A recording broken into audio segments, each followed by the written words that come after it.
এই বেদের জীবন কাহিনী নিয়ে কিছু কথা বলবো এবং তাদের যে কষ্টের জীবনটা সেটা আমরা আসলে আপনাদের মাঝে ফুটানোর চেষ্টা করব। প্রসেনদা আসেন আমরা একটু কথা বলি। এখানে এমরা যতদূর জানা মতো এমরা তো এই 12-13 দিন হচ্ছে এখানে আসছে। এখানে আসলে ফাঁকা মাঠ ছিল, রেলের জায়গায় এমরা। হ্যাঁ, এমরা এইখানে মূলত তারা বিভিন্ন স্থানে যায়, এভাবে ক্যাম্প করে থাকে। হ্যাঁ, তাদের মতো করে থাকে। এইখানে আমাদের এক আন্টি, সে মাগুর মাছ ধুচ্ছে। এখন যে আপনি ধুচ্ছেন, রান্না করবেন কখন আর খাবেন কখন? বিকালে। আচ্ছা আন্টি, এই আপনারা এইখানে কতজন আছেন সদস্য?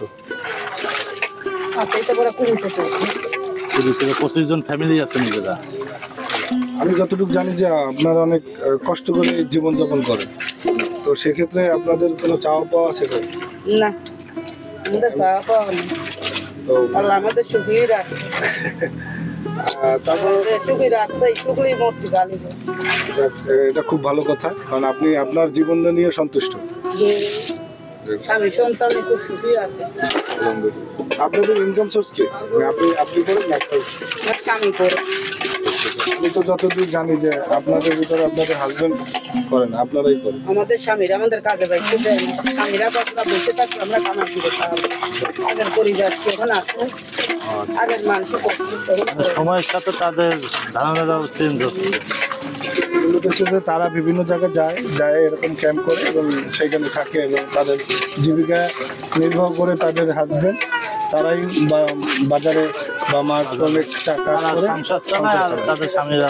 আমাদের এতদিন যে ধারণা, আমরা বাইরে বাচ্চা নাতি পুতি পালি, স্বামীরা ছেলেরা কামাই করে আনে, আমরা খাই।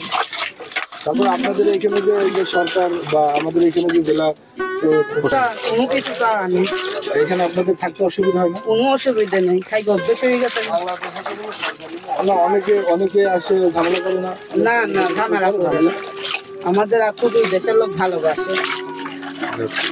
আসলে ওনার কথা শুনে ভালো লাগলো। আসলে তারা এখানে থাকতেছে আজকে 12 দিনে তাদের এখানে থাকায় কোনো অসুবিধা হয় না এবং তারা যেভাবে আছে তারা অনেক সুখে আছে, তারা এটা বলতেছে। তো চলেন আমরা সামনে কিছু দেখাই।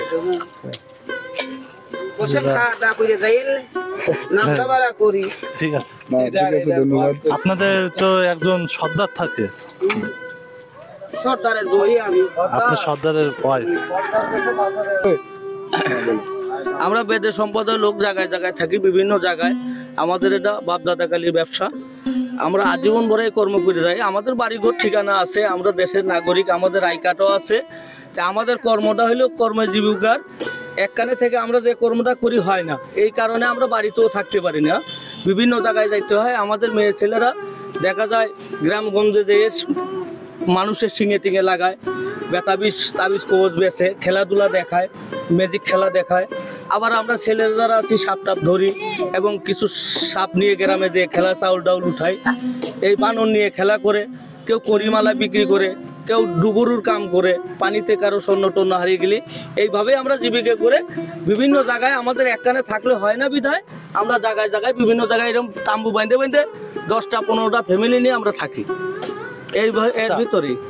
আমরা বই পুস্তকে পড়েছি আপনাদের সম্প্রদায়ের ভিতর পুরুষরা বাসায় থাকে আর মহিলা হচ্ছে খেলা, ম্যাজিক খেলা, তারপর বাদল খেলা দেখায়। এটা হইলো যখন আগে বাপদাদার আমলে নৌকায় ছিল, নৌকার ভিতরে বাচ্চা কাচ্চা থাকতো, দেখা যাচ্ছে যে বাচ্চা কাচ্চা পড়ে যাবে পানিতে, একজন ডুবে যাবে, কি একটা ঝড় বাদল আসলে নৌকা চলে যাবে ভাইসে, তখন মেয়েরাই কাম করতো, ছেলেরা বাড়িতে থাকতো।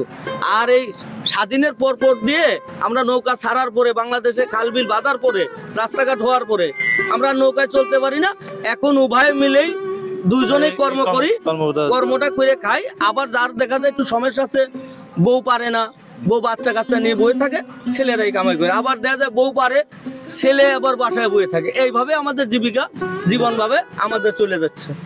আপনারা এই জায়গা কত পরিবার আছেন? এখানে আমাদের এখানে 20-22টা পরিবার আছে। 20 থেকে 22 জন পরিবার আছে। হ্যাঁ, আপনারা এই জায়গায় কতদিন বসবাস করতেছেন? আমাদের হলে ইনকামের উপরে ধরেন আমরা যেখানে যাই আমাদের যে কর্ম হয় বেশি হইলে হাসি 1 মাস 1.5 মাস আনলে 15 দিন 20 দিন থেকে জায়গায় জায়গায় আমরা আবার আরেক জায়গায় চলে যাই। আপনি তো এই বেদে সম্প্রদায় বর্তমান সর্দার, আপনি এই দলটাকে নিয়ে বাংলাদেশের কয়টি জেলা ঘুরেছেন? আমি ধরেন অল্প দিন ধরে দল চালাই তো বেশি দিক জাতি ভাই নেই। 68টা ডিস্ট্রিক্টের ভিতরে প্রায় 3%ই চলে গেছে, মানে 50 থেকে 55। হ্যাঁ 40-45টা ডিস্ট্রিক্ট আমার ঘোরা হয়ে গেছে। আপনি কত বছর দায়িত্বে আছেন? এর দায়িত্ব আমি পাইছি ধরেন 15-16 বছর আগে। 15-16 বছর। হ্যাঁ আপনার আগে কে ছিল? আমার দাদা ছিল। আপনার দাদা? মানে আপনার ধরেন মা সর্দারিটা হইলো কি আমি বলি, ধরেন 10টা গরু নিয়ে গেলে একটা রাখাল লাগে। হ্যাঁ। এইটাই ধরেন মাটি কাটতে যারা যায় তাদের 10 জনের ভিতরে কামলা থাকলে একজন মা সর্দার থাকে। এই হইলো পরিচালনা, এই সর্দার, এছাড়া কিছু না। আপনার আছে বংশ পরম্পরায় আপনি বর্তমানে এখন সর্দার। হ্যাঁ হ্যাঁ। মানে আপনাদের ধরেন এখন শোনেন। আমরা যেরকম আছে নির্বাচিত মাধ্যমে একজন প্রধান তৈরি করি, আপনাদের ভিতরে কি সেই না নির্বাচন না, এটা হলে মানবিক অধিকার। ধরেন আমার বাপ দাদার ব্যবহার ভালো ছিল, এরকম দলমান চলাইছে, ওই হিসেবে ধরেন আমার সাথেও মানুষে চলে। এইভাবে যে ভোট দিয়ে কি সিলেকশন করে সর্দার বানানো, এটা আমাদের ভিতরে সেই প্রথা আপনাদের না। ভিতরে নেই। এটা মানবতার দৃষ্টিতে যদি মানুষের ভালোবাসা দেখাতে পারি, তারা চাইলে দেখা যায় 2-4 জন 5 জন ফ্যামিলি আমার সাথে চললো, তারাও জীবিকা করলো। সর্দারের কোনো কিছু নাই, হাঁস রাখলো একটা লোক লাগে, ধরেন এদিকে যাস না, ওই পুকুরে যাস না, ওই ধান খেতে যাস না, এইটুকু নির্দেশনা সর্দারে দিয়া থাকে। বিদেশ করতে দেখা যায় একজনের একটা পুকুরের মাছ ধরিস না, এটা বন্ধ, একজনের একটা না কুই একটা জিনিস ধরিস না, এইটুকুই। ধরেন যাদের আমাদের বাড়ি ঘর আছে বিক্রমপুর, আমাদের বাড়ি মুন্সিগঞ্জ ডিস্ট্রিক্ট, যাদের পড়ালেখার তৌফিক আছে, মানে পড়ানোর মতন সাধ্য আছে, তাদের ছেলে পেলে 8-7 বছর কালে নিকট আত্মীয়র কাছে মাদ্রাসায় দিয়ে আসে এবং বাড়িতে দিয়ে আসে। আর দেখা যায় ছোট ছোট বাপ মা নাই, আত্মীয় স্বজন নাই, থুয়ার মতন কায়দা নাই, ওই তারাই 2-4 জন আর কি পড়ালেখা হয় না। আর যাদের আর্থিক সমস্যা বাড়ি ঘর আছে, আত্মীয় স্বজন আছে, ছেলে মেয়ে বাড়িতে রেখে রেখে মাদ্রাসা স্কুলে পড়ালেখা করানো।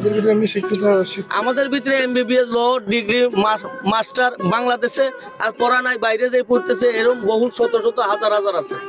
আচ্ছা, আপনাদের বাপ দাদা আমলে যেরকম নৌকাতে ঘুরে ডিস্ট্রিক্টে ঘুরে, সেই সুযোগটা যদি আপনাদের মাঝে আছে, আপনারা সেই সুযোগটি কাজে লাগাবেন? আমরা যদি ওটা যদি আমরা পাইতাম, তাহলে তো আমরা এখনো ওই নৌকায় ভেসে বেড়াতাম।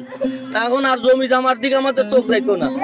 আমাদের বাপদা শোনেন, আমাদের বাপ দাদার যদি আমাদের যে শান্তিটা, ওই শান্তি যদি থাকতো, তাহলে আমরা এখনো নৌকায় থাকতাম, আমরা উপরে উঠতাম না। আমরা এই যে ধরেন এখন আমরা সাধারণভাবে আমরা এই স্বাধীনের পর দিয়ে আমার বাপ চাচারা ধরেন নৌকা টোকা চলতে পারে নাই, যেরকম 12 মাস ঘরবো একটু জমি জামা কিনি।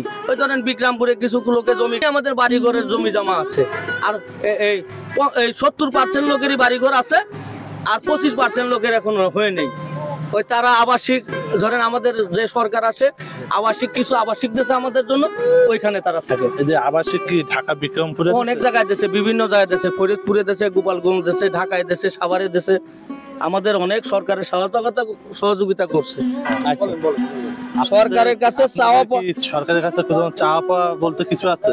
সরকারের কাছে চাওয়া পাওয়া কি, এখন যাদের নাই এক দায়, ধরেন এখন বর্তমানে যে জমির দাম, বাংলাদেশে জমি কিনে সাধারণ মানুষ বাড়ি ঘুরে থাকার মতন সাধ্য নাই, তারা করে দিতে পারবে বাড়ি ঘর কি আবাসন করলে দেখা যায় ওই 25% লোক পাইয়ে গেল।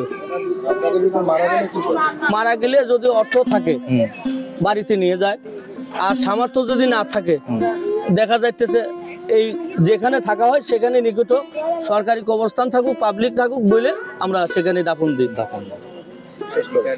আমরা আজকে এই ভিডিওর মাধ্যমে বেদে সম্প্রদায়ের কষ্ট কি জিনিস, সেই জিনিসটি ভিডিওর মাধ্যমে দেখার চেষ্টা করতেছি। আশা করব নির্বাহ অনেক কষ্টের ভিতরে আছে, তারা মানব জীবনের ভিতরে এত পরিমাণ যে কষ্ট করে তা